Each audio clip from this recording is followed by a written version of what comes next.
ಅಯ್ಯೋ ಕೃಷ್ಣ.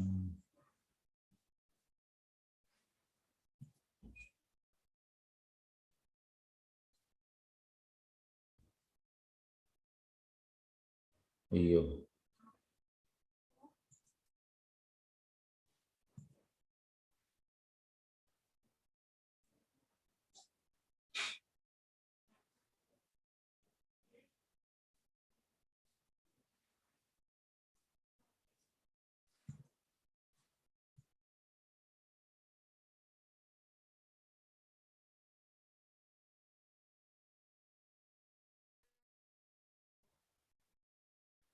ಅಯ್ಯೋ ಕೃಷ್ಣ. ಎಸ್, ಒಂದು ನಿಮಿಷ. ಹರೇ ಕೃಷ್ಣ. ಕೇಳಿಸ್ತಾ ಉಂಟು ಎಲ್ಲರಿಗೂ? ಒಂದು ನಿಮಿಷ ಅನ್ಮ್ಯೂಟ್ ಮಾಡ್ತೇನೆ. ಇಂಟರ್ನೆಟ್ ಸ್ಲೋ ಉಂಟು ತುಂಬಾ. ಹರೇ ಕೃಷ್ಣ. ದಯವಿಟ್ಟು ನಡುವಲ್ಲಿ ಹೋದ್ರೆ ಬರ್ತೇನೆ. ಎಸ್, ಹರೇ ಕೃಷ್ಣ. ಹರೇ ಕೃಷ್ಣ. ಎಲ್ಲರಿಗೂ ಸ್ವಾಗತ. ಶ್ರೀಮದ್ ಭಾಗವತಂ 2ನೇ ಸ್ಕಂದ. ಒಂದು ನಿಮಿಷ. 2ನೇ ಸ್ಕಂದ 10ನೇ ಅಧ್ಯಾಯ ಭಾಗವತ ಸಕಲ ಪ್ರಶ್ನೆಗಳಿಗೆ ಉತ್ತರ. ಅದರಲ್ಲಿ ಮೊದಲ ಶ್ಲೋಕ. ಶ್ರೀ ಶುಕ ಉವಾಚ ಅತ್ರ ಸರ್ಗ ವಿಸರ್ಗ ಚ ಸ್ಥಾನಂ ಪೋಷಣಂ ಊತಯ ಮನ್ವಂತರ ಈಶ ಅನುಕತ ನಿರೋಧ ಮುಕ್ತಿ ಆಶ್ರಯ.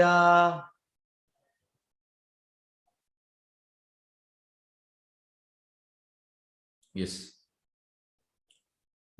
ಅನುವಾದ. ಶ್ರೀ ಶುಕಮುನಿಗಳು ಹೇಳಿದರು, ಶ್ರೀಮದ್ ಭಾಗವತದಲ್ಲಿ ಈ ಮುಂದಿನ ವಿಷಯದ ಬಗ್ಗೆ 10 ವಿಭಾಗಗಳ ನಿರೂಪಣೆಗಳಿವೆ. ಬ್ರಹ್ಮಾಂಡದ ಸೃಷ್ಟಿ, ಉಪಸೃಷ್ಟಿ, ಗ್ರಹವ್ಯೂಹಗಳು, ಭಗವಂತನಿಂದ ರಕ್ಷಣೆ, ಸೃಷ್ಟಿಕಾರಕ ಪ್ರೇರಣೆ, ಮನ್ವಂತರ, ಭಗವದ್ವಿಜ್ಞಾನ, ಭಗವದ್ಧಾಮಗೆಂದಿರುವಿಕೆ, ಪರಮಪದ ಮತ್ತೆ ಸಾರ ಸರ್ವಸ್ವ. ಹೇಗೆಂದ್ರೆ ಒಂದೊಂದು ಚಾಪ್ಟರ್ಗೆ ಒಂದೊಂದು ಹೆಸರು ಉಂಟು. ಹಾಗಾಗಿ ಲಾಸ್ಟ್ ಚಾಪ್ಟರ್ದ ಹೆಸರು ಸಾರ ಸರ್ವಸ್ವ, ಸಮಂ ಭೋನಂ. ಎಸ್, 9ನೇದು ಪರಮಪದ. ಈ ರೀತಿ ಒಂದೊಂದು ಕ್ಯಾಂಟೋಗೆ ಒಂದೊಂದು ಹೆಸರು ಉಂಟು. ಶ್ಲೋಕ 2.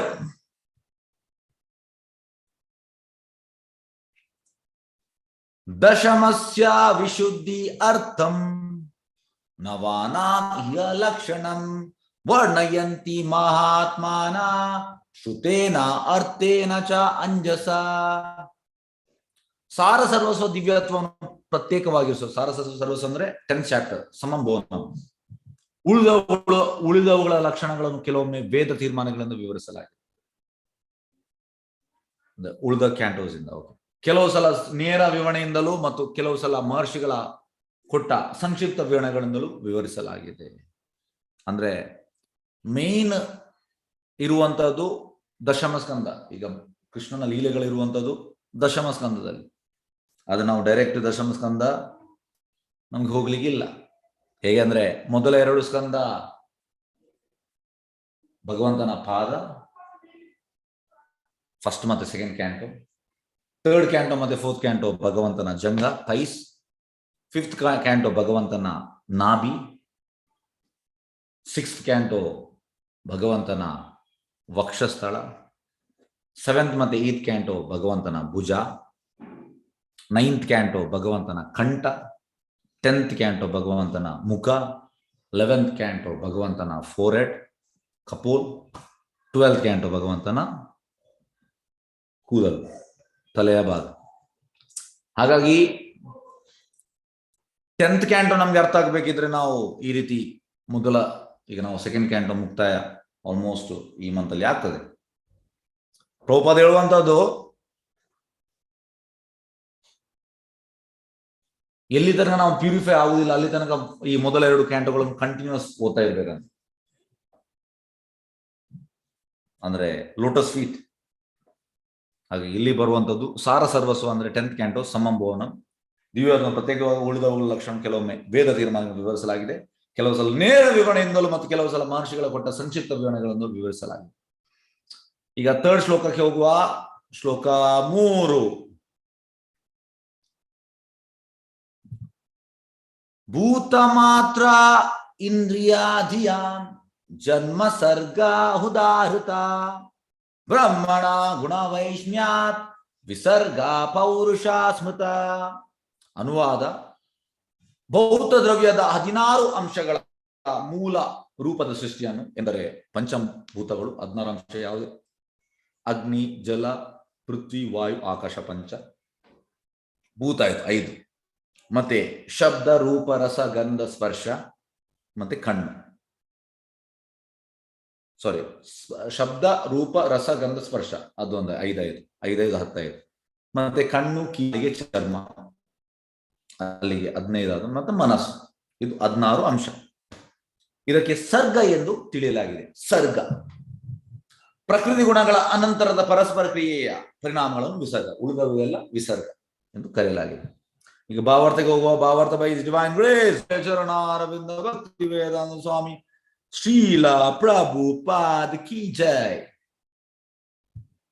ಶ್ರೀಮದ್ ಭಾಗವತದ 10 ವಿಭಾಗ ಲಕ್ಷಣಗಳನ್ನು ವಿವರಿಸಲು ಸತತವಾಗಿ 7 ಶ್ಲೋಕಗಳಿವೆ. ಇವುಗಳಲ್ಲಿ ಮೊದಲನೆಯದು ಭೌತಿಕ ಬುದ್ಧಿಶಕ್ತಿ ಮತ್ತು ಮನಸ್ಸಿನಿಂದ ಉಂಟಾದ ಭೌತಿಕ ಅಹಂಕಾರದೊಂದಿಗೆ ಪೃಥ್ವಿ, ಜಲ ಇತ್ಯಾದಿ 16 ಪ್ರಾಥಮಿಕ ಅಭಿವ್ಯಕ್ತಿಗಳಿಗೆ ಸಂಬಂಧಿಸಿದೆ. ಫಸ್ಟಿಗೆ 16 ಫಸ್ಟ್. ಅನಂತರ ಸೃಷ್ಟಿಯು ಗೋವಿಂದನ ಅವತಾರವಾದ ಪ್ರಥಮ ಪುರುಷಾವತಾರ ಮಹಾವಿಷ್ಣುವಿನ 16 ಶಕ್ತಿಗಳ ಪರಸ್ಪರ ಕ್ರಿಯೆಗಳ ಪರಿಣಾಮವಾಗಿದೆ. ಅಂದ್ರೆ ಪುರುಷಾವತಾರದಲ್ಲಿ ಮಹಾವಿಷ್ಣು, ಕಾರಣೋದಕಶಾಹಿ ವಿಷ್ಣು, ಅವರು ಗ್ಲಾನ್ಸ್ ಮಾಡುವಂಥದ್ದು ಯಾರ ಮೇಲೆ? ಮಹತತ್ವ. ಮಹತತ್ವ ಅಂದ್ರೆ ಟೋಟಲ್ ಡಾರ್ಕ್ನೆಸ್. ಮಹಾವಿಷ್ಣುವಿನ ರೋಮದಿಂದ ಅನ್ಲಿಮಿಟೆಡ್ ಬ್ರಹ್ಮಾಂಡ ಸೃಷ್ಟಿಯಾಗುವಂಥದ್ದು. ಹಾಗೆ ಉಳಿದದೆಲ್ಲ ಮತ್ತೆ ಆಗುವಂಥದ್ದು 16 ಶಕ್ತಿಗಳ ಪರಸ್ಪರ ಪರಿಣಾಮವಾಗಿದೆ.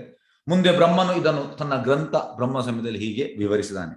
ಬ್ರಹ್ಮ ಸಂಹಿತೆಯಲ್ಲಿ ಉಂಟು ಎಂತ: ಯಾ ಕಾರಣಾರ್ವಜಲ ಭಜತಿ ಸ್ಮ ಯೋಗ ನಿದ್ರಂ ಅನಂತ ಜಗದಂಡ ಸರೋಮಕೂಪ ಆಧಾರ ಶಕ್ತಿಂ ಅವಲಂಬ್ಯ ಪರಂ ಸ್ವಮೂರ್ತಿಂ ಗೋವಿಂದಮಾದಿ ಪುರುಷಂ ತಮಹಂ ಭಜಾಮಿ. ಗೋವಿಂದನ ಶ್ರೀಕೃಷ್ಣನ ಪ್ರಥಮ ಪುರುಷ ಅವತಾರವಾದ ಶ್ರೀ ಮಹಾವಿಷ್ಣುವು ಯೋಗ ನಿದ್ರೆಯಲ್ಲಿ ಪ್ರವೇಶಿಸ್ತಾನೆ. ನೋಡಿ, ಯೋಗ ನಿದ್ರೆ ಹೇಗೆಂದ್ರೆ ನಮ್ಮ ನಿದ್ರೆ ಯೋಗ ನಿದ್ರೆ ಅಲ್ಲ. ಯಾಕೆಂದ್ರೆ ಭಗವಂತನ ಯೋಗ ನಿದ್ರೆಯಲ್ಲಿ ಕೂಡ ಕೆಲಸ ಆಗ್ತದೆ, ಅದಕ್ಕೆ ಯೋಗ ನಿದ್ರೆ ಹೇಳುವಂಥದ್ದು. ಮತ್ತು ಅವನ ದಿವ್ಯ ಶರೀರದ ಪ್ರತಿಯೊಂದು ರೋಮ ಕೂಪದಲ್ಲಿಯೂ ಅಸಂಖ್ಯ ಬ್ರಹ್ಮಾಂಡಗಳು. ನೋಡಿ, ಅವನ ರೋಮದಿಂದ ಮಹಾವಿಷ್ಣುವಿನ ಕಾಸಲ್ ಓಷನ್ ಅಲ್ಲಿ ಮಲಗ್ತಾ ಇರ್ತಾನೆ, ಕಾರಣ ಓಷನ್ ಅಲ್ಲಿ, ಸಾಗರದಲ್ಲಿ. ಅವನ ರೋಮದಿಂದ ಅನ್ಲಿಮಿಟೆಡ್ ಬ್ರಹ್ಮಾಂಡ ಸೃಷ್ಟಿ ಆಗುವಂಥದ್ದು. ಹಾಗಾಗಿ ಈ ಮಹಾವಿಷ್ಣು ಕೃಷ್ಣನ ಎಕ್ಸ್ಪಾನ್ಷನ್. ಮಹಾವಿಷ್ಣು ಇಷ್ಟು ಪವರ್ಫುಲ್ ಇರುವಾಗ ನೀವು ಎಣಿಸಿ ಕೃಷ್ಣ ಎಷ್ಟು ಪವರ್ಫುಲ್, ತುಂಬಾ ಪವರ್ಫುಲ್. ಶ್ರುತೇನ ಅಥವಾ ವೇದ ಸಿದ್ಧಾಂತಗಳ ಉಲ್ಲೇಖದಿಂದ ಎಂದು ಹಿಂದಿನ ಶ್ಲೋಕದಲ್ಲಿ ಉಲ್ಲೇಖಿಸಿದಂತೆ ದೇವೋತ್ತಮ ಪರಮಪುರುಷನು ನೇರವಾಗಿ ಅವನ ವಿಶೇಷ ಶಕ್ತಿಗಳ ಅಭಿವ್ಯಕ್ತಿಯಿಂದ ಸೃಷ್ಟಿಯು ಸಂಭವಿಸುತ್ತದೆ. Prabhupada material world means spiritual world means Narayana. Material ವರ್ಲ್ಡ್ಗೆ 3 ವಿಷ್ಣು: ಕಾರಣೋದಕಶಾಹಿ ವಿಷ್ಣು, ಗರ್ಭೋದಕಶಾಹಿ ವಿಷ್ಣು, ಕ್ಷೀರೋದಕಶಾಹಿ ವಿಷ್ಣು. ಒಬ್ಬರು ಬ್ರಹ್ಮಾಂಡ ಸೃಷ್ಟಿ ಮಾಡುವಂಥದ್ದು, ಗರ್ಭೋದಕಶಾಹಿ ವಿಷ್ಣು ಎಲ್ಲ ಬ್ರಹ್ಮಾಂಡಕ್ಕೆ ಹೋಗುವಂತ, ಕ್ಷೀರೋದಕಶಾಹಿ ವಿಷ್ಣು ಅಲ್ಲಿರುವ ಎಲ್ಲ ಜೀವಿಗಳ ಹೃದಯದಲ್ಲಿ ಕ್ಷೀರೋದಕಶಾಹಿ ವಿಷ್ಣು ಹೋಗುವಂತ ಪರಮಾತ್ಮನಾಗಿ. ಹಾಗಾಗಿ ದೇವೋತ್ತಮ ಪರಮಪುರುಷನಿಂದ ನೇರವಾಗಿ ಅವನ ವಿಶೇಷ ಶಕ್ತಿಗಳು ಅಭಿವ್ಯಕ್ತಿ ಸೃಷ್ಟಿ ಸಂಭವಿಸಿದೆ.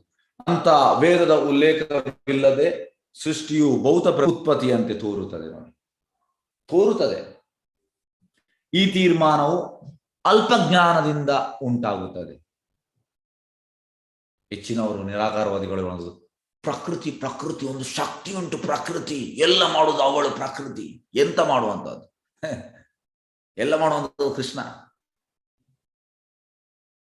ಈ ತೀರ್ಮಾನವು ಅಲ್ಪಜ್ಞಾನದಿಂದ ಉಂಟಾಗುತ್ತದೆ. ವೇದದ ಉಲ್ಲೇಖದಿಂದ ದೇವೋತ್ತಮ ಪುರುಷನೇ ಸಕಲ ಶಕ್ತಿಗಳ, ಎಂದರೆ ಅಂತರಂಗ, ಬಹಿರಂಗ ಮತ್ತು ತಟಸ್ಥ. ಈಗ ಈ ಶಕ್ತಿ ಪ್ರಕೃತಿ ಅವಳು ಯಾರು?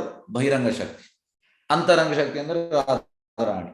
ತಟಸ್ಥ ಶಕ್ತಿ ನಾವು, ಮಾರ್ಜಿನಲ್ ಪೊಟೆನ್ಸಿ, ದೇವತೆಗಳು ಮತ್ತೆ ನಾವು ಜೀವಿಗಳು ಎಲ್ಲ ತಟಸ್ಥ ಶಕ್ತಿ. ಆದ್ರೆ ಇದಕ್ಕೆ ಮೂಲ ಕಾರಣ ಯಾರು? ಕೃಷ್ಣ. ಎಂದು ತೀರ್ಮಾನಿಸಲಾಗಿದೆ. ಈ ಮುಂಚೆ ಇಲ್ಲಿ ವಿವರಿಸಿರುವಂತೆ ಸೃಷ್ಟಿಯು ಜಡ ಭೌತಿಕ ಪ್ರಕೃತಿಯಿಂದ ನಿರ್ಮಿತವಾಗಿದೆ ಎಂಬುದು ಭ್ರಾಮಕ ಸಿದ್ಧಾಂತ.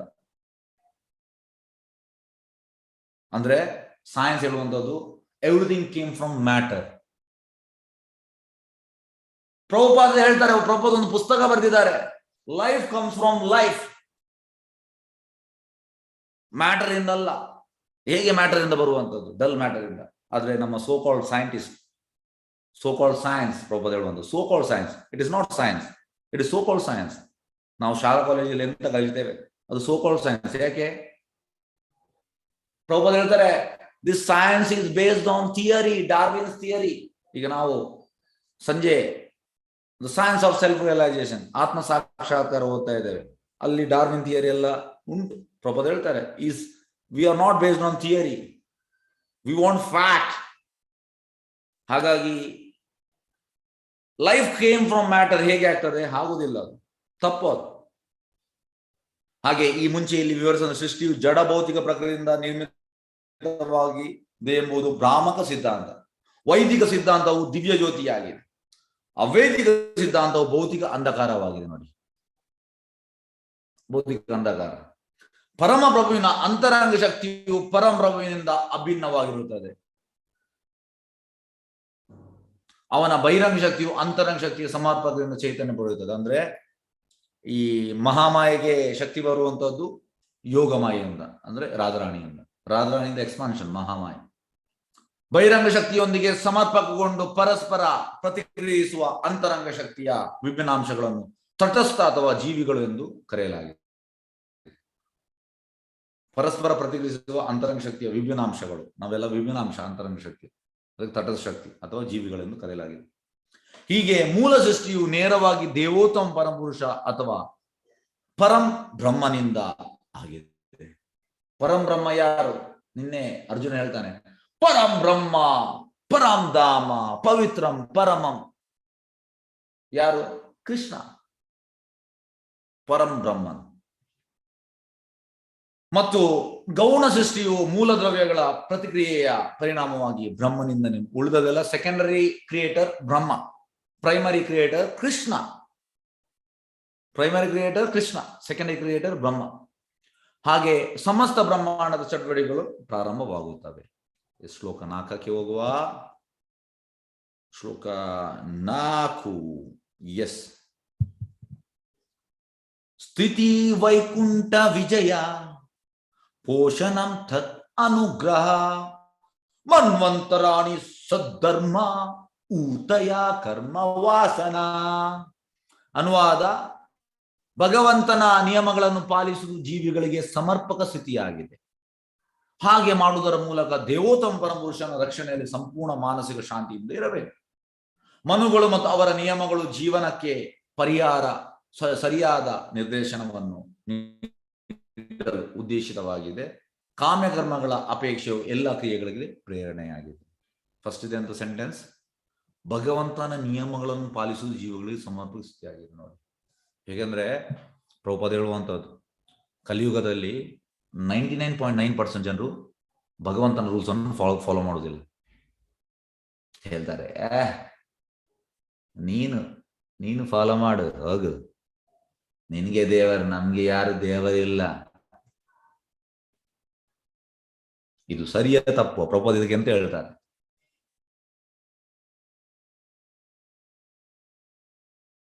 ಪ್ರಭುಪಾದ ಹೇಳುವಂಥದ್ದು,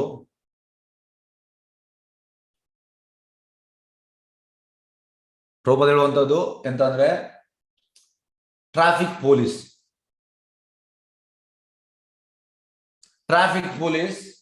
ಒಂದು ಕಡೆ ಇದ್ದಾರೆ ಸಿಗ್ನಲ್ ಅಲ್ಲಿ.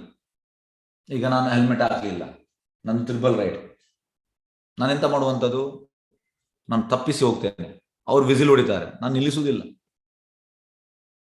ನಾನು ಸಿದ್ಧ ಹೋಗ್ತೇನೆ, ನಾನು ತಪ್ಪಿಸಿ ಹೋದೆ ಅಂತ. ಇಮಿಡಿಯೇಟ್ ವಾಕಿ ಟಾಕಿಯಲ್ಲಿ ಫೋನ್ ಮಾಡ್ತಾರೆ ಅವರು, ಈ ನಂಬರ್ ಗಾಡಿ ಟ್ರಿಬಲ್ ರೈಡ್ ಬರ್ತಾ ಉಂಟು, ಹೆಲ್ಮೆಟ್ ಇಲ್ಲ, ಹಿಡೀರಿ ಅಂತ. ಕಡೆ ಫುಲ್ ಸೆಟ್ ಆಗ್ತದೆ, ಟ್ರಾಫಿಕ್ನವರು ನನ್ನನ್ನು ಹಿಡಿತಾರೆ. ಇಲ್ಲಿ 200 ರೂಪಾಯಿ ಆಗ್ತಿತ್ತು, ಟ್ರಿಬಲ್ ರೈಡಿಗೆ 100 ರೂಪಾಯಿ, ಹೆಲ್ಮೆಟ್ ಇರೋದಕ್ಕೆ 100 ರೂಪಾಯಿ. 200 ರೂಪಾಯಿ ಕೊಡ್ತಿದ್ರೆ ಅಲ್ಲಿ ಪಾಸ್. ಅಲ್ಲಿ ಅಂತ ಆಯ್ತು, ರೂಲ್ಸ್ ಬ್ರೇಕ್ ಮಾಡಿದಕ್ಕೆ 1500 ಫೈನ್. ಇಲ್ಲ, ಗಾಡಿ ಸೀಸ್. ಪ್ರಭುಪಾದ ಹೇಳ್ತಾರೆ, ಭೌತಿಕ ಲೋಕದಲ್ಲಿ ನಾವು ಹೇಳುವಂತ ನಾನು ಎದುರುದಿಲ್ಲ ಅಂತ ಟ್ರಾಫಿಕ್ ಪೊಲೀಸ್ಗೆ ನಾವು ಎದುರ್ತೇವೆ. ನಾವು 1500 ಕಟ್ಟಿ ಬರ್ತೇವೆ. ಮತ್ತೆ ಅಲ್ಲಿ ದೇವರಿಗೆ ಎದುರುವುದಿಲ್ಲ ಅಂತ ಆಲ್ಮೋಸ್ಟ್ 99.9% ಜನರು ಹೇಳ್ತಾರೆ. ಆದ್ರೆ ಭಗವಂತನ ರೂಲ್ಸ್ ಫಾಲೋ ಮಾಡಲೇಬೇಕು. ಹೇಗೆ ಅಂದ್ರೆ ಪ್ರಭುಪಾದ ಹೇಳುವ ಎಕ್ಸಾಂಪಲ್ ಎಂತ ಅಂದ್ರೆ, ಸಪೋಸ್ ಈಗ ನೀವು ಕೆಲಸ ಮಾಡಿದಿರಿ, ಲಾಸ್ಟ್ ಮಂತ್ ಜೂನ್ ತಿಂಗಳಲ್ಲಿ ಕೆಲಸ ಮಾಡಿದ್ದೀರಿ. ಜೂನ್ ತಿಂಗಳಲ್ಲಿ ಕೆಲಸ ಮಾಡಿದಕ್ಕೆ ನಿಮ್ಗೆ ಜುಲೈ 1st ಅಲ್ಲಿ ಸಂಬಳ ಬರ್ತದೆ, ಜೂನ್ ಅಲ್ಲಿ ಬರುವುದಲ್ಲ. ಹಾಗಾಗಿ ಈಗ ನೀವು ಎಂಜಾಯ್ ಮಾಡುವಂತದ್ದು ನಿಮ್ಮ ಪ್ರೀವಿಯಸ್ ಲೈಫ್, ಇದು ಕರ್ಮ, ಅದು ಪಾಪ ಆಗ್ಲಿ ಪುಣ್ಯ ಆಗ್ಲಿ. ಈಗ ನೀವೆಂತ ಮಾಡ್ತೀರಾ ಅದಕ್ಕೆ ನಿಮ್ಗೆ ನೆಕ್ಸ್ಟ್ ಸಿಗ್ತದೆ. ಭಗವಂತನ ರೂಲ್ಸ್ ಅನ್ನು ಬ್ರೇಕ್ ಮಾಡ್ಲಿಕ್ಕೆ ಆಗುದಿಲ್ಲ. ನಾವು ಹೇಳ್ಬೋದು ನಾನು ರೂಲ್ಸ್ ಬ್ರೇಕ್ ಮಾಡಿದೆ ಅಂತ, ಇಲ್ಲ ಸರ್, ಸಿಗ್ತದೆ. ಪ್ರಭುಪಾದ ಹೇಳುವಂಥದ್ದು, ಒಬ್ಬ ತುಂಬಾ ಬಡವ, ಒಬ್ಬ ತುಂಬಾ ಶ್ರೀಮಂತ, ಎಂತ ಪ್ರೀವಿಯಸ್ ಲೈಫ್ ಇದು ಪುಣ್ಯ. ಹಾಗಾಗಿ ನಾವು ಭಗವಂತನ ನಿಯಮವನ್ನು ಪಾಲಿಸಲೇಬೇಕು. ಹೇಗೆ ಜೂನ್ ತಿಂಗಳ ಸ್ಯಾಲರಿ ನನಗೆ ಜುಲೈ 1st ಬರ್ತದೆ, ಅದೇ ರೀತಿ ಬರ್ತದೆ ಸರ್, ಬರ್ತದೆ.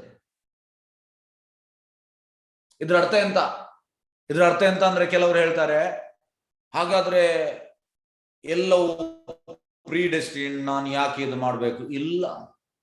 ಹೇಗೆ ಅಂದ್ರೆ ಶಾಸ್ತ್ರ ಹೇಳುವಂತದ್ದು, ಈಗ ಡೆಸ್ಟಿನ್ ಪ್ರಕಾರ ನೀನು 8 ಗಂಟೆ ಕೆಲಸ ಮಾಡಬೇಕು, ಆಗ ನಿನ್ಗೆ ಇಲ್ಲ ಲಾಸ್ಟ್ ಲೈಫ್ ನಿನ್ಗೆ ಬರ್ತದೆ. ನೀನು ಮಾಡುದಿಲ್ಲ ಅಂದ್ರೆ ಅಲ್ಲಿ ಬ್ರೇಕ್ ಆಯ್ತು, ನೀನು ಅಲ್ಲಿ ಬ್ರೇಕ್ ಮಾಡಿದ್ಯಾ, ಅದಕ್ಕೆ ನಿನಗೆ ರಿಯಾಕ್ಷನ್ಸ್ ಉಂಟು. ಹಾಗಾಗಿ ನಾವು ಭಗವಂತನ ನಿಯಮವನ್ನು ಪಾಲಿಸುವುದಿಲ್ಲ ಅಂತ ಹೇಳುವ ಪ್ರಭುಪಾದ ಹೇಳ್ತಾರೆ, ಈಸ್ ನಂಬರ್ 1 ಫೂಲ್. ಹೆಚ್ಚಿನವರು ಫೂಲೆ. ಹೇಳ್ತಾರೆ, ನಿಮ್ಗೆ ಮಾತ್ರ ಭಕ್ತರಿಗೆ ಭಗವಂತ ರೂಲ್ಸ್, ನಮ್ಗೆಲ್ಲ ಇಲ್ಲಪ್ಪ. ಯಾರಿಗೆ ರೂಲ್ಸ್? ನಿಮ್ದು ರೂಲ್ಸ್ ನಿಮ್ಮ ಹತ್ರ ಇರ್ಲಿ, ನಿಮ್ಮ ರೂಲ್ಸ್. ಈ ರೀತಿ ಹೇಳ್ತಾರೆ ತುಂಬಾ ಮಂದಿ. ಆಲ್ಮೋಸ್ಟ್ ಲೋಕದಲ್ಲಿ 700 ಕೋಟಿ ಪಾಪ್ಯುಲೇಷನ್ ಉಂಟು ಇಡೀ ವಿಶ್ವದಲ್ಲಿ. ಆಲ್ಮೋಸ್ಟ್ 99.9% ಜನರು ಇದೆ. ಎಂತ ಆಗ್ತದೆ ಅವರಿಗೆ? ನೆಕ್ಸ್ಟ್ ಲೈಫ್ ಅಲ್ಲಿ ಸಿಗ್ತದೆ ಎಲ್ಲವೂ.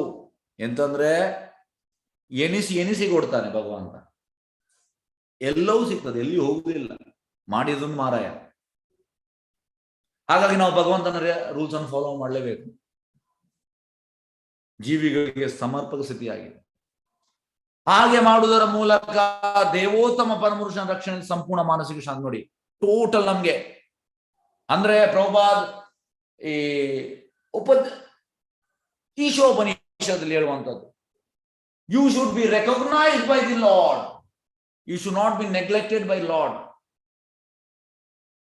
when you are recognized by the Lord, you will get total protection. ನೋಡಿ, ಇಲ್ಲಿ ಅದೇ ಹೇಳುವಂಥದ್ದು.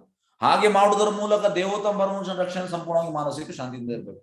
ಟೋಟಲ್ ರಕ್ಷಣೆ ಸಿಗ್ತದೆ ಯಾವಾಗ ನಾವು ಭಗವಂತನಿಂದ ರೆಕಗ್ನೈಸ್ಡ್ ಆಗ್ತದೆ. ರೆಕಗ್ನೈಸ್ಡ್ ಆಗುದಂದ್ರೆ ಅಂತ, ಭಗವಂತ ಹೇಳಿದನ್ನು ಫಾಲೋ ಮಾಡುವಂಥದ್ದು. ಹೇಗೆಂದ್ರೆ ಈಗ ಶಾಲೆಯಲ್ಲಿ ಟೀಚರ್ ಇರ್ತಾರೆ. ಈಗ ಫಸ್ಟ್ ಬೆಂಚ್ ಅಲ್ಲಿ ಇರುವವರು ತುಂಬಾ ಅಂದ್ರೆ ಟೀಚರ್ ಹೇಳಿದಾಗ ಕೇಳುವಂಥದ್ದು, ಅಸೈನ್ಮೆಂಟ್ ಬರೆಯುವಂಥದ್ದು, ಪ್ರಾಜೆಕ್ಟ್ ವರ್ಕ್ ಮಾಡುವಂಥದ್ದು, ಓದಿ ಬರುವಂಥದ್ದು, ಎಲ್ಲ ಹೇಳಿದನ್ನೆಲ್ಲ ಬರೀತಾರೆ. ಮತ್ತೆ ಒಂದ್ ದಿವಸ ಸ್ಯಾಟರ್ಡೆ ಮಧ್ಯಾಹ್ನ 1 ಗಂಟೆ ತನಕ ಈ 5 ಸ್ಟೂಡೆಂಟ್ಸ್ ಹೇಳ್ತಾರೆ, ನಮ್ಗೆ ಅದು ಅರ್ಥ ಆಗ್ಲಿಲ್ಲ, ಸ್ಯಾಟರ್ಡೆ ನೀವು ಒಂದು ಮಧ್ಯಾಹ್ನ ನಮಗೆ ಕ್ಲಾಸ್ ತೆಗಿಬೋದಾ 2 to 4?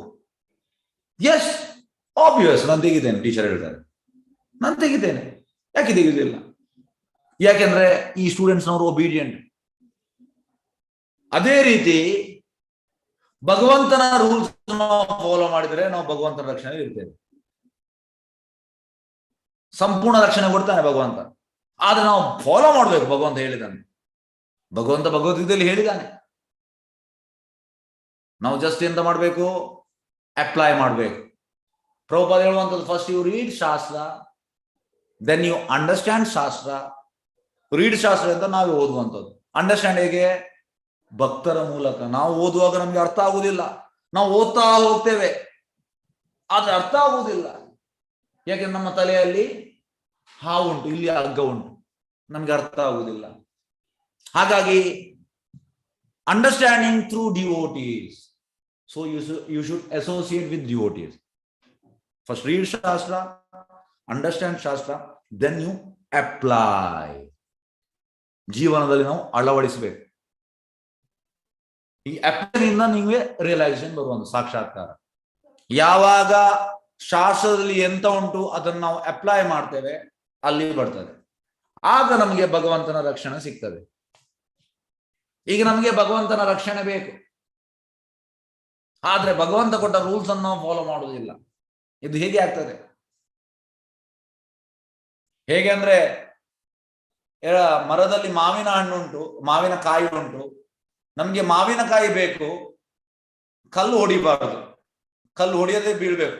ಅಂದ್ರೆ ನಾನು ಕ್ಲಾಪ್ ಹೊಡಿಯುವಾಗ ಈಗ ಬೀಳ್ಬೇಕು, ಹೇಗೆ ಆಗ್ತದೆ? ಇಲ್ಲ, ಕಲ್ಲಿಂದ ನಾನು ಹೊಡಿಬೇಕು ಮಾವಿನಕಾಯಿಗೆ. ಅದೇ ರೀತಿ ನಾವು ಕೂಡ ಹಾಗೆ ಭಗವಂತನ ನಮಗೆ ರಕ್ಷಣೆ ಸಿಗ್ಬೇಕಿದ್ರೆ ನಾವು ಭಗವಂತನ ರೂಲ್ಸ್ ಅನ್ನು ಫಾಲೋ ಮಾಡಬೇಕು. ಸಿಂಪಲ್. ಆಗ ನಮಗೆ ಭಗವಂತನ ರಕ್ಷಣೆ ಸಿಗ್ತದೆ. ಸಂಪೂರ್ಣ ಮಾನಸಿಕ ಶಾಂತಿಯಿಂದ ಇರಬೇಕು. ಮನುಗಳು ಮತ್ತು ಅವರ ನಿಯಮಗಳು. ಈಗ ಮನುವುದು ರೂಲ್ಸ್ ರೆಗ್ಯುಲೇಷನ್ಸ್ ತುಂಬಾ ಕಠೋರ. ಮನುಸ್ಮೃತಿ ಅಂತ ಹೇಳುವುದಂದ್ರೆ, ಸಪೋಸ್ ಈಗ ಒಬ್ಬ ಕುರಿಯ ತಲೆಯನ್ನು ಕಟ್ ಮಾಡಿದ, ಅವನ ತಲೆ ಕಟ್ ಮಾಡ್ಬೇಕಂತೆ. ಜೀವಸ್ಯ ಜೀವನಂ ಅಂದ್ರೆ ಮರ್ಡರ್ಗೆ ಮರ್ಡರ್. ಇದು ಯಾಕೆ ಈ ರೀತಿ ಕಠೋರ ಉಂಟು? ಯಾಕೆಂದ್ರೆ ಇಲ್ಲದಿದ್ರೆ ಅವನು ನೆಕ್ಸ್ಟ್ ಲೈಫ್ ತೆಗಿಬೇಕು. ಅದನ್ನು ಎಂತಂದ್ರೆ ಆ ಒಂದು ಶಿಕ್ಷೆಯನ್ನು ಪಡೀಲಿಕ್ಕೆ ನೆಕ್ಸ್ಟ್ ಲೈಫಲ್ಲಿ ಅವನಿಗೆ ಅದೇ ಶಿಕ್ಷೆ ಇರ್ತದೆ. ಅವನು ಕೂಡ ಈಗ ನಾವು ಕೋಳಿದು ತಲೆ ಕಟ್ ಮಾಡ್ತೇವೆ, ನೆಕ್ಸ್ಟ್ ಲೈಫಲ್ಲಿ ಆ ಕೋಳಿ ನಮ್ಮ ತಲೆ ಕಟ್ ಮಾಡ್ತದೆ. ಇದು ಹೀಗೆ ಜೀವಕ್ಕೆ ಜೀವ. ಮನುಸ್ಮೃತಿಯಲ್ಲಿ ಹಾಗೆ ಉಂಟು, ಮನುಸ್ಮೃತಿಯಲ್ಲಿ. ಆದ್ರೆ ಇದು ನಿಯಮ ಯಾಕೆ? ಮನುಗಳು ಮತ್ತು ಅವರ ನಿಯಮಗಳು ಜೀವನಕ್ಕೆ ಸರಿಯಾದ ನಿರ್ದೇಶನವನ್ನು ನೋಡಿ ನಮ್ಮ ಬೆನಿಫಿಟ್ಗೋಸ್ಕರ ಇರುವಂತದ್ದು, ಉದ್ದೇಶಿತವಾಗಿದೆ. ಕಾಮ್ಯ ಕರ್ಮ ಅಂದ್ರೆ ಫ್ರೂಟಿವ್ ಆಕ್ಟಿವಿಟೀಸ್, ಅಪೇಕ್ಷೆಯು ಎಲ್ಲ ಕ್ರಿಯೆಗಳಿಗೆ ಪ್ರೇರಣೆಯಾಗಿದೆ. ಯಾಕೆ? ನಮ್ಗೆ ಕಾಮ್ಯ ಕರ್ಮ, ಫ್ರೂಟಿವ್ ಆಕ್ಟಿವಿಟೀಸ್, ಅದು ಬೇಕು ಇದು ಬೇಕು, ಎಂತ ಡಿಸೈರ್ ಒಂದಕ್ಕೊಂದು ಇನ್ನೊಂದು ಬರ್ತಾ ಇರ್ತದೆ. ಹಾಗಾಗಿ ನಮ್ಮ ಎಲ್ಲ ಕ್ರಿಯೆಗಳಿಗೆ ಅದು ಪ್ರೇರಣೆಯಾಗಿದೆ. ಈಗ ಭಾವಾರ್ಥಕ್ಕೆ ಹೋಗುವ. ಭಾವಾರ್ಥ ಬೈ ಡಿವೈನ್ ಗ್ರೇಸ್ ಅಭಯ ಚರಣಾರವಿಂದ ಭಕ್ತಿ ವೇದಾಂತ ಸ್ವಾಮಿ ಶೀಲ ಗೋಪಾಲ್ ಶೀಲ ಪ್ರಭು ಪಾದ ಕಿ ಜೈ. ಈ ಭೌತಿಕ ಜಗತ್ತು ಸೃಷ್ಟಿಯಾಗುತ್ತದೆ, ಕೆಲವು ಸಮಯ ಪಾಲಿತವಾಗುತ್ತದೆ, ಮತ್ತೆ ಪುನಃ ಭಗವಂತನ ಇಚ್ಛೆಯಂತೆ ನಾಶವಾಗುತ್ತದೆ. ಅಂದ್ರೆ this material world is temporary. Prabhupada ಹೇಳ್ತಾರೆ, ವಿ ಆರ್ ಟೆನೆಂಟ್ಸ್. ಬಾಡಿಗೆ ಮನೆಯಲ್ಲಿ ಇರುವವರು ನಾವು, ಸ್ವಂತ ಮನೆ ಅಲ್ಲ. ಟೆನೆಂಟ್ಸ್ ಅಂದ್ರೆ ಯಾವಾಗ ಓನರ್ ಹೇಳ್ತಾನೆ ಆಗ ನಾವು ಆ ಮನೆ ಬಿಟ್ಟು ಹೋಗ್ಬೇಕು. ಹಾಗೆ ಈ material world temporary, spiritual world permanent. ಇದು ನಾವು ತಿಳಿಬೇಕು. ಹೇಗೆ ಅಂದ್ರೆ, ಒಬ್ಬ ಈಗ ಬ್ಯಾಂಗ್ಳೂರಲ್ಲಿ ಒಬ್ಬ ಇದ್ದಾನೆ, ಬಿಸ್ನೆಸ್ ಮ್ಯಾನ್. ಅವ ಡೆಲ್ಲಿಗೆ ಹೋಗ್ತಾನೆ ಬಿಸ್ನೆಸ್ಗೆ. ಡೆಲ್ಲಿಗೆ ಬಿಸ್ನೆಸ್ಗೆ ಹೋಗಿ ಒಂದು ಹೋಟೆಲ್ ಅಲ್ಲಿ ಇರ್ತಾನೆ. 5 ದಿವಸದ ಒಂದು ಕೆಲಸ. ಹೋಟೆಲ್ ಅಲ್ಲಿ ಅಂತಂದ್ರೆ ಪೇಂಟ್ ಸರಿ ಇರೋದಿಲ್ಲ, ಪೇಂಟ್ ಹೊಡಿಸ್ತಾನೆ ಫಸ್ಟ್ ಡೇ. ಮತ್ತೆ ಟಿವಿ ಇಲ್ಲ, ಟಿವಿ ತರ್ತಾನೆ. ಮತ್ತೆ ವಾಷಿಂಗ್ ಮಿಷಿನ್ ತರ್ತಾನೆ, ಫ್ರಿಡ್ಜ್ ತರ್ತಾನೆ, ಕಬಟ್ ತರ್ತಾನೆ, ಸೋಫಾ ತರ್ತಾನೆ. ಈಗ ಪ್ರಭುಪಾದ ಹೇಳುವಂಥದ್ದು, ಎಂತ ಮೂರ್ಖ ಜನ ಮಾರೆ ಇವ ಓದದ್ದು ಡೆಲ್ಲಿಗೆ ಬಿಸ್ನೆಸ್ಗೆ 5 ದಿವಸ, ಅದು ಹೋಟೆಲಿಗೆ 5 ದಿವಸ ಅಲ್ಲಿ ಇರಬೇಕು, ಬರಬೇಕು ಬ್ಯಾಂಗ್ಳೂರಿಗೆ. ಆದ್ರೆ ಅಲ್ಲಿ ಟಿವಿ ತರುವಂಥದ್ದು, ಪೇಂಟ್ ಹೊಡೆಯುವಂಥದ್ದು ಮೂರ್ಖ. ಅದೇ ರೀತಿ ನಾವು ಕೂಡ ಈ ಭೌತಿಕ ಲೋಕವನ್ನು ನನ್ನ ಮನೆ, ನನ್ನ ಫ್ಯಾಮಿಲಿ, ನನ್ನದು ಇದು ನಮ್ಮ ಪರ್ಮನೆಂಟ್ ಪ್ಲೇಸ್ ಅಂತ ನಾವು ಭಾವಿಸಿದ್ದೇವೆ. ಮೂರ್ಖರು ನಾವು. ಇದು ಪರ್ಮನೆಂಟ್ ಪ್ಲೇಸ್ ಅಲ್ಲ ಸರ್, ಇದು ನಾವು ಜಸ್ಟ್ ಟೆಂಪರರಿ ಪ್ಲೇಸ್. ನಾವು ಬಾಡಿಗೆ ಇರುವಂತದ್ದು, ವಿ ಆರ್ ಟೆನೆಂಟ್ಸ್.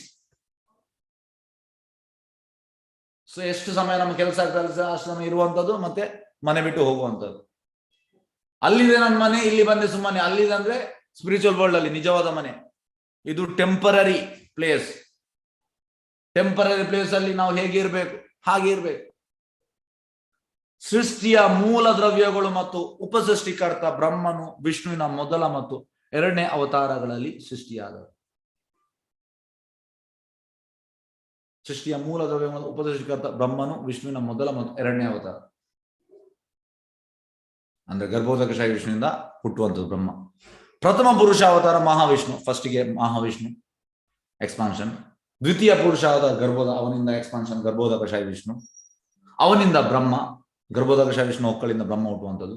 ತೃತೀಯ ಪುರುಷ ಅವತಾರ ಕ್ಷೀರೋದಕಶಾಹಿ, ಗರ್ಭೋದಕಶಾಹಿ ವಿಷ್ಣು ಎಕ್ಸ್ಪಾನ್ಷನ್ ಕ್ಷೀರೋದಕಶಾಹಿ ವಿಷ್ಣು. ಅವನು ಬ್ರಹ್ಮಾಂಡದಲ್ಲಿರುವ ಪ್ರತಿಯೊಂದರಲ್ಲಿ ಪರಮಾತ್ಮನಂತ ವಾಸನ ಯಾರು? ಕ್ಷೀರೋದಕಶಾಹಿ ವಿಷ್ಣು. ಅಲ್ಲದೆ ಬ್ರಹ್ಮನಿಂದ ಉತ್ಪತ್ತಿಯಾದ ಸೃಷ್ಟಿಯನ್ನು ಪಾಲಿಸುತ್ತಾನೆ. ಅಂದ್ರೆ ಬ್ರಹ್ಮ ಸೃಷ್ಟಿ ಮಾಡ್ತಾ ಅದನ್ನು ಪಾಲನೆ ಮಾಡುವಂಥದ್ದು ಯಾರು? ಪರಮಾತ್ಮ, ಕ್ಷೀರೋದಕಶಾಹಿ ವಿಷ್ಣು. ಶಿವನು ಬ್ರಹ್ಮನ ಅನೇಕ ಮಕ್ಕಳಲ್ಲಿ ಒಬ್ಬನು. ಶಿವ ಬ್ರಹ್ಮನಿಂದ ಬರುವಂಥದ್ದು. ಅವನು ಸೃಷ್ಟಿಯನ್ನು ನಾಶ ಮಾಡುತ್ತಾನೆ. ಆದ್ದರಿಂದ ಬ್ರಹ್ಮಾಂಡದ ಮೂಲ ಸೃಷ್ಟಿಕರ್ತ ವಿಷ್ಣುವಾಗಿದ್ದಾನೆ. ಜನರು ಗೊತ್ತಿಲ್ಲ ಬ್ರಹ್ಮ ವಿಷ್ಣು ಮಹೇಶ್ವರ. ಎಂತ ಬ್ರಹ್ಮ? ಅದರಲ್ಲಿ ಬ್ರಹ್ಮ ಯಾರು ವಿಷ್ಣು ಯಾರು ಅದು ಹೆಸರು ಗೊತ್ತಿಲ್ಲ ಅವರಿಗೆ. ಈ ಕ್ಷೀರೋದಕಶಾಹಿ ವಿಷ್ಣು ಹೆಸರೇ ಗೊತ್ತಿಲ್ಲ. ಬ್ರಹ್ಮ ವಿಷ್ಣು ಮಹೇಶ್ವರ ಇವರು ಗುಣಾವತಾರ. ಇಲ್ಲಿ ನೋಡಿ, ಆದ್ರಿಂದ ಬ್ರಹ್ಮಾಂಡದ ಮೂಲ ಸೃಷ್ಟಿಕರ್ತ ವಿಷ್ಣುವಾಗಿದ್ದಾನೆ. ಶಿಷ್ಯಾಗಿರುವ ಜೀವಿಗಳನ್ನು ಅವನು ತನ್ನ ಆಕಾರಣ ಕೃಪೆಯಿಂದ ಪೋಷಿಸುವನು.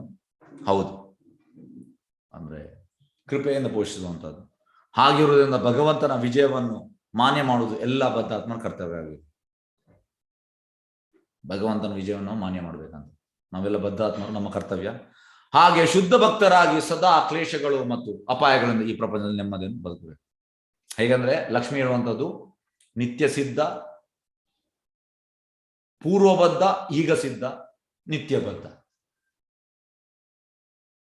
ಹೇಗೆಂದ್ರೆ ನಿತ್ಯ ಸಿದ್ಧರಿಗೆ ಪ್ರಭುಪಾದ ನಿತ್ಯ ಸಿದ್ಧರು, ಅವರು ಇಲ್ಲಿ ಕೂಡ ನಿತ್ಯ ಸಿದ್ಧರು, ಸ್ಪಿರಿಚುವಲ್ ವರ್ಲ್ಡ್ಗೆ ಹೋದ ಮೇಲೆ ಕೂಡ ನಿತ್ಯ ಸಿದ್ಧರು. ನಾವು ಹಾಗೆಲ್ಲ, ನಾವೀಗ ಸಾಧನೆ ಮಾಡಿ ಮಾಡಿ ಮಾಡಿ ಸಿದ್ಧರಾದ್ರೆ ನಾವು ಅಲ್ಲಿ ಹೋದ ಮೇಲೆ ಪೂರ್ವಬದ್ಧ, ಈಗ ಸಿದ್ಧ ನಮ್ಮ ಹೆಸರು. ಮತ್ತೆ ಉಳಿದವರು ನಿತ್ಯ ಬದ್ಧರು. ಹಾಗೆ ಶುದ್ಧ ಭಕ್ತರಾಗಿ ಸದಾ ಕ್ಲೇಶಗಳು ಮತ್ತು ಅಪಾಯಗಳಿರುವ ಈ ಪ್ರಪಂಚದ ನೆಮ್ಮದಿಯಿಂದ ಬದುಕಬೇಕು. ನಾವು ಈ ಭೌತಿಕ ಸೃಷ್ಟಿಯನ್ನು ಇಂದ್ರಿಯಗಳ ತೃಪ್ತಿಯ ಸ್ಥಳವೆಂದು ಭಾವಿಸಿದ ಬದ್ಧಾತ್ಮರು ಮತ್ತು ಹಾಗೆ ವಿಷ್ಣುವಿನ ಬಹಿರಂಗ ಶಕ್ತಿಯಿಂದ ಭ್ರಾಂತರಾದವರು ಸೃಷ್ಟಿ ಮತ್ತು ವಿನಾಶಗಳೆಂಬ ಭೌತಿಕ ಪ್ರಕೃತಿಯ ನಿಯಮಗಳಿಗೆ ಒಳಗಾಗಿ ಮತ್ತೆ ಉಳಿಯುತ್ತಾರೆ. ನೋಡಿ, ಬದ್ಧಾತ್ಮರೆಂತ ಅವರಿಗೆ ಯಾರ ಹತ್ರ ಹೋಗಿ ಹೇಳಿ ಭಕ್ತಿಯ ಬಗ್ಗೆ? ಇಲ್ಲ, ಇಂದ್ರಿಯ ತೃಪ್ತಿ ಇರುವಂಥದ್ದು ಜಾಲಿ ಮಾಡಲಿಕ್ಕೆ. ಎಲ್ಲ ಬದ್ಧಾತ್ಮರು, ಭಾವಿಸಿದ ಬದ್ಧಾತ್ಮರು. ಹಾಗೆ ಅವರು ವಿಷ್ಣುವಿನ ಬಹಿರಂಗ ಶಕ್ತಿ ಅಂದ್ರೆ ಮಹಾಮಾಯೆ ಭ್ರಾಂತರಾದವರು. ನೋಡಿ, ಅವಳ ಅಂಡರ್ ಇದ್ದಾರೆ, ಭ್ರಾಂತರಾಗಿದ್ದಾರೆ ಅವರು.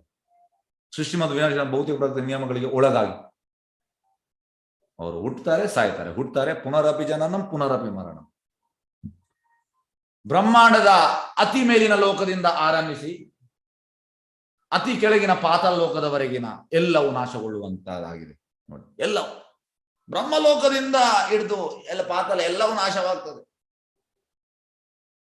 ಬದ್ಧಾತ್ಮರು ಸತ್ಕರ್ಮ ಅಥವಾ ದುಷ್ಕರ್ಮದಿಂದ ಅಥವಾ ಆಧುನಿಕ ಅಂತರಿಕ್ಷ ನೌಕೆಗಳಿಂದ ಅಂತರಿಕ್ಷದಲ್ಲಿ ಸಂಚರಿಸಬಹುದು. ಅಂದ್ರೆ ಈ ಸ್ಪುಟ್ನಿಕ್ ಏರೋಪ್ಲೇನ್ ಇಂದ ಅವರು ಹೋಗ್ಬಹುದು ಇಲ್ಲಿಗೆ, ಅಂತರಿಕ್ಷಕ್ಕೆ. ಆದ್ರೆ ಎಲ್ಲ ಕಡೆಯಲ್ಲೂ ಅವರು ಸಾಯುವುದು ನಿಶ್ಚಿತ. ನೋಡಿ, ಮರಣ ಖಚಿತ, ನಿಶ್ಚಿತ. ವಿಜ್ಞಾನಿಗಳು ಎಸ್ ನಾವು ಅಲ್ಲಿ ಹೋದೆವು ಇಲ್ಲಿ ಹೋದೆವು, ಮರಣ ಉಂಟು ನಿನಗೆ, ಸಾಯುವುದು ನಿಶ್ಚಿತ. ಪ್ರಭು ಹೇಳ್ತಾರೆ, these scientists they are very puffed up by their material knowledge. And ಪ್ರಭು ಹೇಳ್ತಾರೆ, this material knowledge is of no use. ಏನು ವ್ಯಾಲ್ಯೂ ಇಲ್ಲ ಅಂತ ಈ ಭೌತಿಕ ಜ್ಞಾನಕ್ಕೆ. as soon as you die everything is finished, ಎಲ್ಲ ಮುಗಿಯಿತು. ಹಾಗಾಗಿ ಜೀವನದ ಅವಧಿಯು ವಿವಿಧ ಲೋಕಗಳಲ್ಲಿ ಬೇರೆ ಬೇರೆಯಾಗಿದೆ. ಈಗ ಬ್ರಹ್ಮಲೋಕದಲ್ಲಿ ಬೇರೆ, ಸ್ವರ್ಗಲೋಕದಲ್ಲಿ ಬೇರೆ, ಇಲ್ಲಿ ಬೇರೆ. ಬೇರೆ ಬೇರೆ ಆಗಿದೆ ಎಂದು ಭಗವದ್ಗೀತೆಯಲ್ಲಿ ಹೇಳಿದೆ. ಶಾಶ್ವತ ಬದುಕನ್ನು ಪಡೆಯಲು ಇರುವ ಒಂದೇ ಅಂದ್ರೆ ಭಗವದ್ಧಾಮಕ್ಕೆ ಹಿಂದೆ ಹೋಗುವ. ನೋಡಿ, back home, back to Godhead, ಮರಳಿ ದೇವತೆ ಮನೆಗೆ ಹೋಗುವಂಥದ್ದು. ಅಲ್ಲಿ ಹೋದ್ರೆ ಮತ್ತೆ ನಮಗೆ ಜನ್ಮ ಮತ್ತು ಜಾರವಿಲ್ಲ.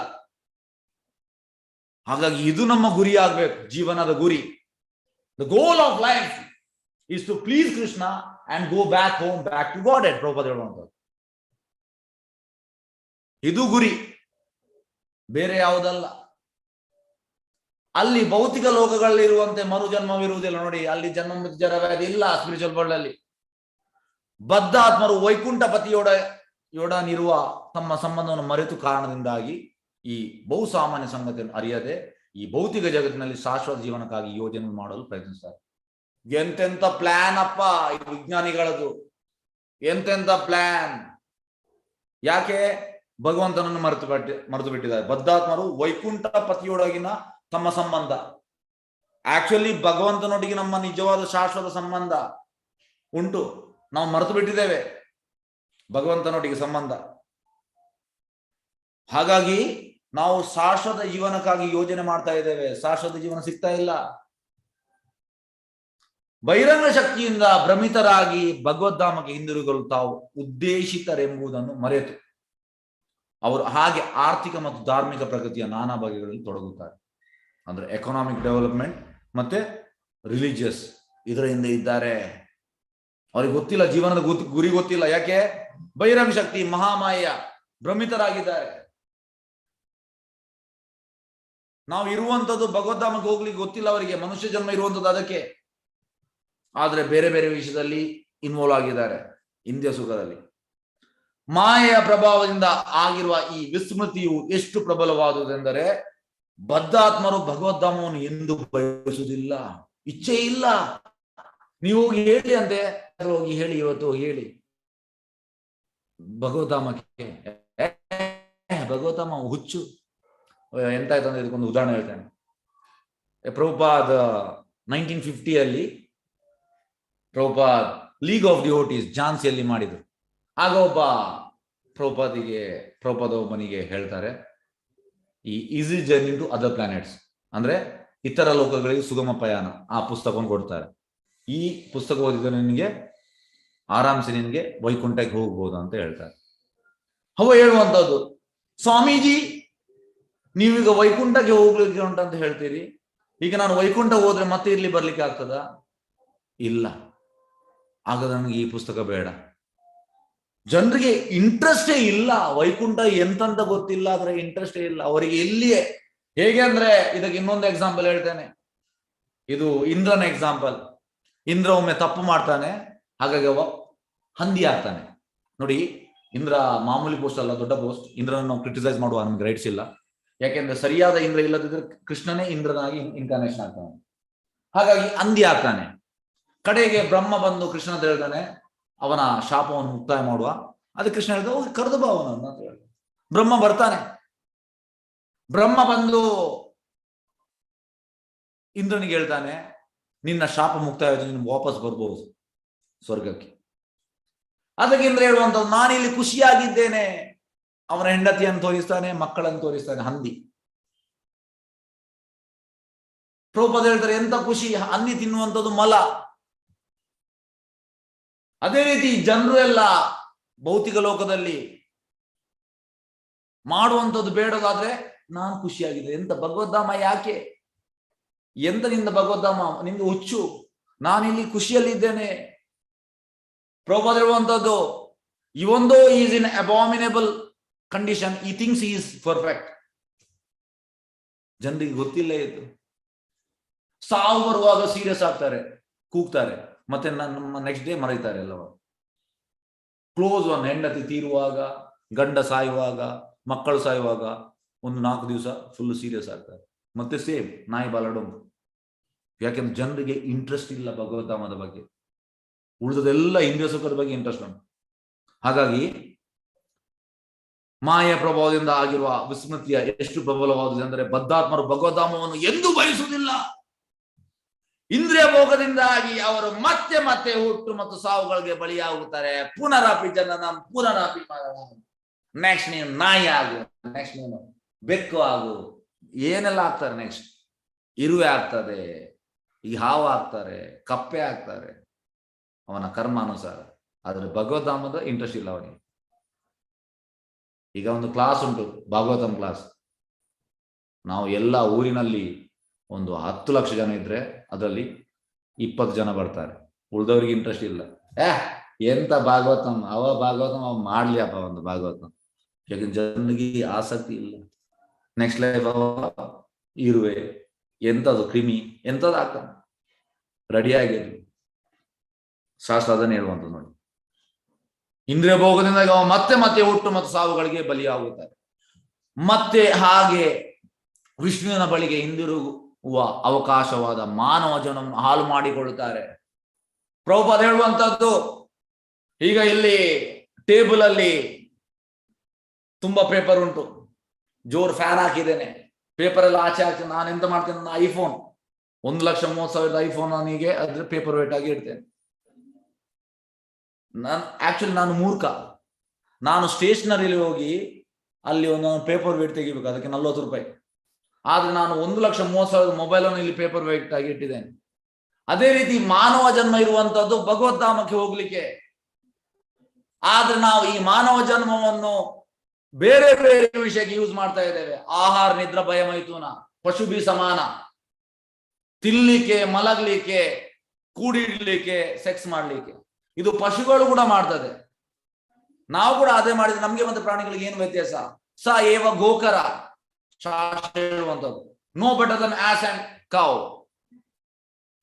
ಹಾಗಾಗಿ ಮಾನವ ಜನ್ಮ ಸಿಕ್ಕಿದೆ, ಇದನ್ನು ನಾವು ಪ್ರಾಣಿಗಳಾಗಿ ಯೂಸ್ ಮಾಡ್ಲಿಕ್ಕೆ ಇಲ್ಲ.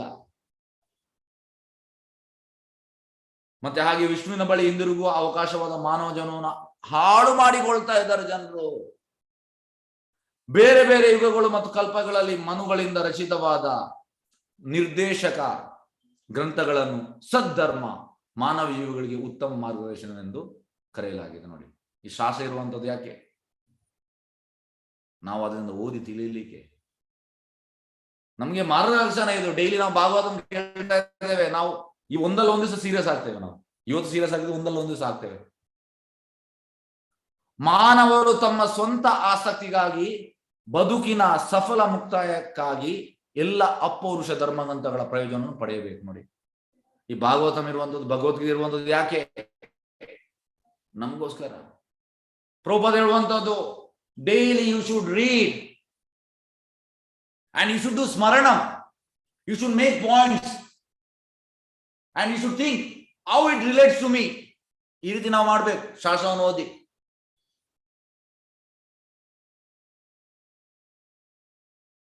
ರೆಸಿಪ್ರೋಕೇಟ್ ಅಂದ್ರೆ ಸಾರಿ, ನಾವು ನಮ್ಮ ಜೀವನಕ್ಕೆ ಅದನ್ನು ನಾವು ಓದಿದನ್ನು ನಾವು ರಿಲೇಟ್ ಮಾಡಬೇಕು, ಪಡೆಯಬೇಕು. ಸೃಷ್ಟಿಯು ಸುಳ್ಳಲ್ಲ, ಆದ್ರೆ ಮಾಯವಾದಿಗಳು ಹೇಳುವಂತ ಬ್ರಹ್ಮ ಸತ್ಯ, ಜಗತ್ ಮಿಥ್ಯ, ಮಿಥ್ಯ ಸುಳ್ಳು, ಸುಳ್ಳಲ್ಲ, ಆದ್ರೆ ಟೆಂಪರರಿ. ಆದರೆ ಬದ್ಧಾತ್ಮರಿಗೆ ಭಗವದ್ಧಾಮಕ್ಕಾಗಿ ಒಂದು ಅವಕಾಶ ಬೀಯುವ ಒಂದು ತಾತ್ಕಾಲಿಕ ಅಭಿವ್ಯಕ್ತಿಯಾಗಿದೆ ಅಷ್ಟೇ. ಪ್ರಭುಪಾದ ಹೇಳುವಂಥದ್ದು, ಪ್ರೈಮ್ ಮಿನಿಸ್ಟರ್ ಜೈಲನ್ನು ಮಾಡಿದ್ದಾರೆ. ಯಾಕೆ? ಜನಗಳು ಈ ಕಳ್ಳರು, ಈ ರೇಪಿಸ್ಟ್, ಈ ಬ್ಯಾಂಕ್ ದರೋಡೆ ಮಾಡಿದವ, ಈ ಮರ್ಡರ್ ಮಾಡಿದವ, ಅವ ಸುಧಾರ್ಲಿ, ಒಳ್ಳೆ ಪ್ರಜೆ ಆಗ್ಬೇಕು, ಅದಕ್ಕೆ ಜೈಲು ಮಾಡಿದ್ದು. ಅದೇ ರೀತಿ ಮೆಟೀರಿಯಲ್ ವರ್ಲ್ಡ್ ಅನ್ನೋದು ಇದು ಜೈಲು. ಇದಿರುವಂತ ರಿಫಾರ್ಮ್ ಆಗ್ಲಿಕ್ಕೆ. ಎಂತ ರಿಫಾರ್ಮ್? ಮರಳಿ ನಾವು ಭಗವಂತ ನಡೆಗೆ ಹೋಗ್ಬೇಕು. ಹಾಗಾಗಿ ರಿಫಾರ್ಮೇಶನ್ ಇರುವಂತದ್ದು ಇದು. ಹಾಗೆ ಆದರೆ ಬದ್ಧಾತ್ಮರಿಗೆ ಭಗವದ್ಧಾಮಕ್ಕೆ ಒಂದು ಅವಕಾಶವಿರುವ ಅದು ಒಂದು ತಾತ್ಕಾಲಿಕ ಅಭಿವ್ಯಕ್ತಿಯಾಗಿದಷ್ಟೇ. ಭಗವದ್ಧಾಮದ ಅಪೇಕ್ಷೆ ಮತ್ತು ಆ ದಿಕ್ಕಿನಲ್ಲಿ ಮಾಡಿದ ಕಾರ್ಯಗಳು ಸರಿಯಾದ ಕರ್ಮ ಮಾರ್ಗವನ್ನು ರೂಪಿಸುತ್ತದೆ. ನೋಡಿ, ಎಸ್, ಈಗ ನಾನು ಭಗವದ್ಧಾಮಕ್ಕೆ ಹೋಗ್ಬೇಕು, ನಾನು ಆ ವಿಷಯದಲ್ಲಿ ಇದ್ದೇನೆ, ಎಸ್, ಇದು ಸರಿಯಾದ ಕರ್ಮ. ನಮಗೆ ಗೊತ್ತುಂಟು, ಗೋಲ್ ಗೊತ್ತುಂಟು. What is the goal of life? Goal of life is to please Krishna and go back home, back to God. ಇದು ಗೋಲ್ ಆಫ್ ಲೈಫ್. ಹಾಗಾಗಿ ಆ ನಿಟ್ಟಿನಲ್ಲಿ ನಾವು ಕೆಲಸ ಮಾಡಿದ ಅದು ಸರಿಯಾದ ಕರ್ಮ. ಅಂತ ನಿಯಂತ್ರಣ ಮಾರ್ಗವನ್ನು ಸ್ವೀಕರಿಸಿದಾಗ ಭಗವಂತನು ತನ್ನ ಅವಾಜ್ಯ ಕೃಪೆಯಿಂದ ತನ್ನ ಭಕ್ತರಿಗೆ ಎಲ್ಲ ರಕ್ಷಣೆ ಕೊಡುತ್ತಾನೆ. ಈಗ ಹೇಗಂದ್ರೆ ಪ್ರಭುಪಾದ ಹೇಳುವಂತದ್ದು ಸಣ್ಣ ಪ್ರಾಯದಲ್ಲಿ ನಾವು ಕೃಷ್ಣ ಪ್ರಜ್ಞೆ ತಗೊಳ್ಬೇಕಂತೆ. ಈಗ ನಾನು ಆಗ್ಲಿ, ನಾವು ಹೆಚ್ಚಿನವರೆಲ್ಲ ನಮ್ಮ ಕಾಲೇಜ್ ಆದ ನಾವು ಸೇರಿದ್ದೇವೆ ಕೃಷ್ಣ ಪ್ರಜ್ಞೆಗೆ. ಪ್ರಭುಪಾದ ಹೇಳ್ತಾರೆ ಏನು ಲಾಸ್ ಇಲ್ಲ. ಯಾಕೆ? ಈಗ ನಾವು ತುಂಬಾ ಸೇವೆ ಮಾಡ್ತಾ ಇದ್ದೇವೆ, ಭಗವಂತನ ಸೇವೆ, ಯಂಗ್ ಏಜ್ ನಮ್ಗೆ ಮಾಡ್ಬೋದು ಸೇವೆ. ಹಾಗೆ ಮಾಡಿ ಮಾಡಿ ಮಾಡಿ ಮಾಡಿ ಮಾಡಿ ಯಾಕೆಂದ್ರೆ ನಾವು ಕೂಡ ಪ್ರಾಯ ಆಗ್ತೇವೆ. 60-65 ಆಗುವಾಗ ನಾವು ಬೆಡ್ ರಿಟರ್ನ್ ಆಗ್ತೇವೆ, ಎಡಿಸುವ. ಆಗ ಪ್ರಭುಪಾದ ಹೇಳ್ತಾರೆ ಏನು ಲಾಸ್ ಇಲ್ಲ ಅಂತ. ಯಾಕೆ? ಈಗ ಬೆಡ್ ಅಲ್ಲಿ ನಾವು ಮಲಗಿ ಅಲ್ಲೇ ಮಲ ಮಾಡುವಂತ, ಅಲ್ಲೇ ಮೂತ್ರ ಮಾಡುವಂಥದ್ದು ಆ ಸ್ಟೇಜ್ ಬಂದ್ರೆ ನಮ್ಗೆ ಲಾಸ್ ಇಲ್ಲ ಅಂತೆ. ಯಾಕೆ? ಭಗವಂತ ಮರೆಯುವುದಿಲ್ಲ ಅಂತೆ. ನಾವು ಮಾಡಿದ 40 ವರ್ಷ ಮಾಡಿದ ಸೇವೆಯನ್ನು ಭಗವಂತ ಮರೆಯುವುದಿಲ್ಲ, ಎಲ್ಲ ವ್ಯವಸ್ಥೆ ಮಾಡ್ತಾನೆ ನಮ್ಗೆ. ಹಾಗಾಗಿ ಸಣ್ಣ ಪ್ರಾಯದಲ್ಲಿ ಕೃಷ್ಣ ಪ್ರಜ್ಞೆ ಬರುವಂತದ್ದು ಏನು ಲಾಸ್ ಇಲ್ಲ, ಲಾಭವೇ. ಲೇಟರ್ ಸ್ಟೇಜ್ ಅಲ್ಲಿ ಪ್ರಾಯ ನಮ್ಗೆ ನಮ್ಮ ಕಂಡೀಷನ್ ಪ್ರತ್ಯೇಕ ಆದ್ರೂ ಕೂಡ ಭಗವಂತ ನಮ್ಮನ್ನು ಬಿಟ್ಟು ಹಾಕುವುದಿಲ್ಲ. ಭಗವಂತ ತನ್ನ ಅವಾಜ್ಯ ಕೃಪೆಯಿಂದ ತನ್ನ ಭಕ್ತರಿಗೆ ಎಲ್ಲ ರಕ್ಷಣೆಯನ್ನು ಕೊಡುತ್ತಾನೆ. ನೋಡಿ, ಇದು ಮಾಡ್ತಾನೆ. ಆದರೆ ಭಕ್ತರಲ್ಲದವರು ಕಾಮ್ಯ ಕರ್ಮಗಳ ಪ್ರತಿಕ್ರಿಯೆಗಳ ಸರಪಳಿಯಲ್ಲಿ ತಮ್ಮನ್ನು ಬಂಧಿಸಿಕೊಳ್ಳುವ ತಮ್ಮ ಸ್ವಂತ ಚಟುವಟಿಕೆಗಳ ಅಪಾಯಕ್ಕೆ ಒಳಗಾಗುತ್ತಾರೆ. ಯಾರು ಭಕ್ತರಲ್ಲ ಅವರು ಎಂತ ಬಂಧಿಸಿಕೊಳ್ಳುವ ಅಪಾಯಕ್ಕೆ ಒಳಗಾಗುತ್ತಾರೆ. ಕಾಮ್ಯ ಫ್ರೂಟಿವ್ ಆಕ್ಟಿವಿಟೀಸ್, ಇದು ಬೇಕು, ಅದು ಇಚ್ಛೆ, ಇನ್ನೊಂದು ಮತ್ತೊಂದು, ಅದರ ಸರಪಳಿಯಲ್ಲಿರ್ತಾರೆ. ಈ ಸಂದರ್ಭದಲ್ಲಿ ಸದ್ಧರ್ಮ ಎನ್ನುವ ಪದವು ಮಹತ್ವ ಪೂರ್ಣದಾಗಿದೆ. ಸದ್ಧರ್ಮ ಅಥವಾ ಮರಳಿ ಭಗವದ್ಧಾಮಕ್ಕೆ ಹೋಗಲು ಆಚರಿಸಿದ ಕರ್ತವ್ಯ ಮತ್ತು ಹಾಗೆ ಅವನು ಶುದ್ಧ ಭಕ್ತನ ಮಾತ್ರ ಪುಣ್ಯ ಕಾರ್ಯವಾಗಿದೆ. ನೋಡಿ, ಭಗವದ್ಧಾಮಕ್ಕೆ ಹೋಗುವಂತ ಕೆಲಸ ಮಾತ್ರ ಪುಣ್ಯ ಇದು ಕಾರ್ಯ. ಉಳಿದವರೆಲ್ಲರೂ ಪುಣ್ಯವಂತರಂತ ನಟಿಸಬಹುದು. ನೋಡಿ, ಅವರೆಲ್ಲ ಪುಣ್ಯವಂತರಲ್ಲ. ಈಗ ನಾವು ಹೇಳ್ತೇವೆ ಅವು ಒಳ್ಳೆ ಜನ, ಇವು ಒಳ್ಳೆ ಜನ ಇಲ್ಲ. ಪ್ರಭುಪಾದ ಹೇಳ್ತಾರೆ ಓನ್ಲಿ ಭಕ್ತ ಇಸ್ ಒಳ್ಳೆ ಜನ. ನಮಗೆ ಕಾಣ್ಬಹುದು ಅವ ಸಮಾಜ ಸೇವೆ ಮಾಡ್ತಾನೆ, ದೇಶ ಸೇವೆ ಮಾಡ್ತಾನೆ, ಇಲ್ಲ ಒಳ್ಳೇದಲ್ಲ ಅಂತ ನಾರದ ಮುನಿ ಕೂಡ ಹೇಳುವಂತದ್ದು. ಒಳ್ಳೇದಂದ್ರೆ whether is duty of Lord, whether is serving Lord, ಅದು ಮಾತ್ರ ಒಳ್ಳೇದು. ಹಾಗೆ ಉಳಿದವರೆಲ್ಲ ಪುಣ್ಯವರಂತ ನಟಿಸಬಹುದು, ಆದರೆ ವಾಸ್ತವವಾಗಿ ಅವರು ಪುಣ್ಯವಂತರಲ್ಲ. ಈ ಒಂದೇ ಕಾರಣಕ್ಕಾಗಿ ಶ್ರೀಕೃಷ್ಣನ ಭಗವದ್ಗೀತೆಯಲ್ಲಿ ಧಾರ್ಮಿಕ ಚಟುವಟಿಕೆಗಳೆಂದು ಹೇಳಿಕೊಳ್ಳಲಾಗುವ ಎಲ್ಲವನ್ನು ತ್ಯಜಿಸಿ, ಸರ್ವಧರ್ಮಾನ್ ಪರಿತ್ಯಜ್ಯ, ನಿನ್ನ ಎಲ್ಲ ಸೋಕಾಲ್ಡ್ ಚೀಟಿಂಗ್ ರಿಲಿಜನ್ ತ್ಯಜಿಸಿ, ಮಾಮೇಕಂ ಶರಣಂ ವ್ರಜ, ನನ್ಗೆ ಶರಣಾಗತನಾಗು, ಹಾಂ ತಾಂ ಸರ್ವ ಪಾಪೇಭ್ಯೋ, ನಿನ್ನೆಲ್ಲ ಪಾಪ ನಾನು ಬಿಡುಗಡೆ ಮಾಡ್ತೇನೆ ಅಂತ ಹೇಳ್ತಾನೆ. ಭೌತಿಕ ಅಸ್ತಿತ್ವದ ಅಪಾಯಕಾರ ಜೀವನದಿಂದ ಉಂಟಾಗುವ ಎಲ್ಲ ಆತಂಕಗಳನ್ನು ಮುಕ್ತನಾಗಲು ಭಗವಂತನ ಭಕ್ತಿ ಸೇವೆಯಲ್ಲಿ ಪೂರ್ಣವಾಗಿ ತೊಡಗಬೇಕೆಂದು ಉಪದೇಶಿಸ್ತಾನೆ. ಭಗವಂತ ಹೇಳ್ತಾನೆ ಭಗವದ್ಗೀತೆ. ಸದ್ಧರ್ಮದಲ್ಲಿ ಇದ್ದು ಕೆಲಸ ಮಾಡುವುದು ಜೀವನದ ಸರಿಯಾದ, ಅಂದ್ರೆ ಸದ್ಧರ್ಮದ ಕೃಷ್ಣ ಪ್ರಜ್ಞೆಯಲ್ಲಿ ಅದು ಸರಿಯಾದ ಮಾರ್ಗ. ಜೀವನದ ಗುರಿ ಭಗವದ್ಧಾಮಕ್ಕೆ ಹೋಗುವುದಾಗಿರಬೇಕು, ಬೇರೆ ಯಾವುದಲ್ಲ. ನಮ್ದೆಂತಂದ್ರೆ ಗುರಿ ನನ್ನ ಮಗ ಸೆಟ್ಲ್ ಆಗ್ಬೇಕು, ನನ್ನ ಮಗಳು ಸೆಟ್ಲ್ ಆಗ್ಬೇಕು, ಅದು ಆಗ್ಬೇಕು, ಇದು ಗುರಿ ಅಲ್ಲ ಸರ್.